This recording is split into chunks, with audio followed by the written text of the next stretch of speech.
2. After Barrett walked away, Harmony stared at his retreating form, confused as hell by what he'd just said. "What was that all about?" Alyssa asked, pulling Harmony's gaze away from Barrett's fine ass. "I have no idea." She pushed back from the table. "But I'm going to find out." Mama's house was much bigger than the one they'd grown up in. First thing Drake had done when he'd gotten his initial pro paycheck was buy their mother a new house.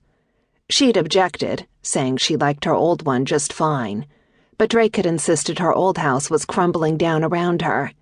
He hadn't felt right about her staying in it, and she had finally relented. Mama was a proud woman.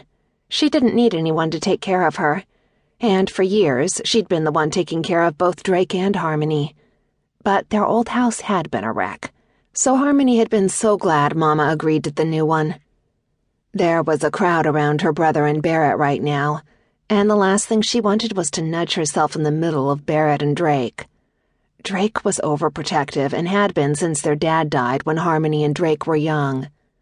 Mama had raised them alone, but Drake, being 2 years older, had put himself in some sort of parental role, which had been ridiculous at the time, but after Dad passed, Harmony had felt lost and leaned on Drake for support. He'd been her closest ally and her best friend. Until she'd turned 15 and had fallen madly in love with Kellen Smith. Drake had done everything in his power to squash that romance. In hindsight, a good move, but at the time she'd hated her brother for getting in the way of the love of her life. 15-year-olds often didn't make the best decisions. Kellen had been fine-looking and had moves a young Harmony had never before been subjected to.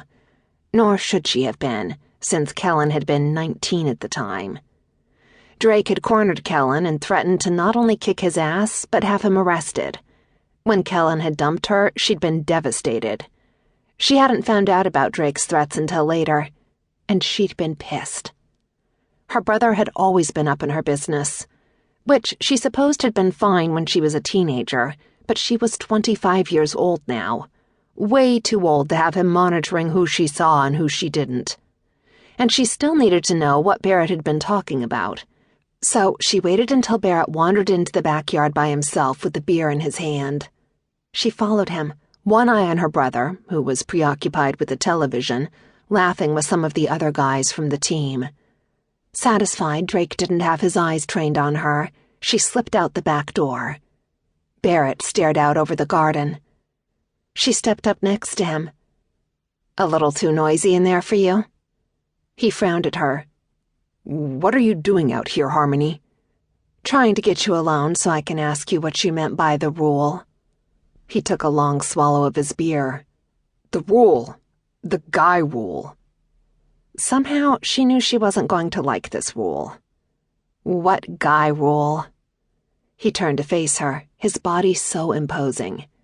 She imagined he was quite threatening on the football field. But to her, he was just Barrett. Sexy, incredibly hot Barrett. "The unspoken rule about not messing with your best friend's little sister." She gave him an incredulous stare.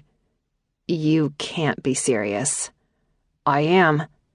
"That's the most ridiculous thing I've ever heard. I'm not a child, Barrett. I'm a grown woman who can make her own decisions. And you're a grown man capable of making your own decisions as well." He looked unmoved by her statement. "You're Drake's sister.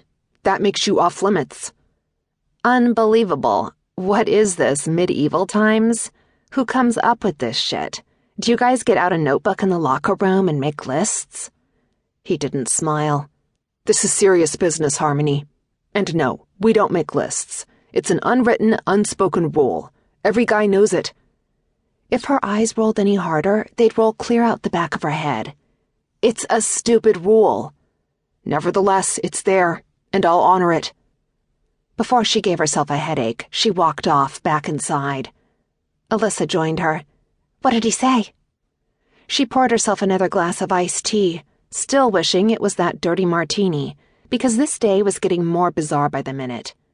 She took several sips of tea and leaned against the kitchen island. It's some moronic man code about not getting